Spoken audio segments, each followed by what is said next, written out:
அதான் ஆ தர்ம திரிகோணத்திலே 3வது வீட்ல வந்து குருவுக்கு வந்து உபயத்தன்மையில வந்து ஆட்சிய குடுத்தாங்க. தர்ம நிலைப்படி இருக்கணும்னு சொன்னாங்க.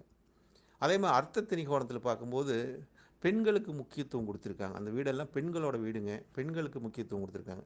அப்ப அங்க பெண்கள் எப்படி இருக்கணும்னா, ஒரு கணவர் எவ்வளோ காசு சம்பாரிச்சு கொண்டு வந்துட்டாலும், அதில வந்து ஏதோ மிச்சம் பண்ணி சேர்த்தி வச்சு, குடும்பத்த எவ்வளோ சிக்கனமா காப்பாத்தணும், அப்படிங்கிற ஒரு தன்மையை ஒரு பொருளாதார நிலை மேலுக்கு வரணும்னா, மேன்மைக்கு வரணும்னா, மேலுக்கு வரணுங்கிறதோட, மேன்மைக்கு வரணும்னா, அந்த வீட்லோட பெண்கள்னால தான் அது மேல்மைக்கு வர முடியும்.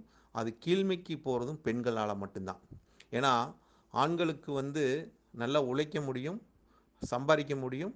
அதை ஒரு நிலைப்படுத்துவது பெண்கள் கையில இருக்குது அப்படிங்கிற ஒரு நிலைக்காக தான் அந்த காலபுருஷ ரீதியாக இந்த தர்ம திரிகோணத்தையும், அர்த்த திரிகோணத்தையும் அவங்க வந்து தர்மம், அர்த்தம், காமம் அப்படிங்கிறத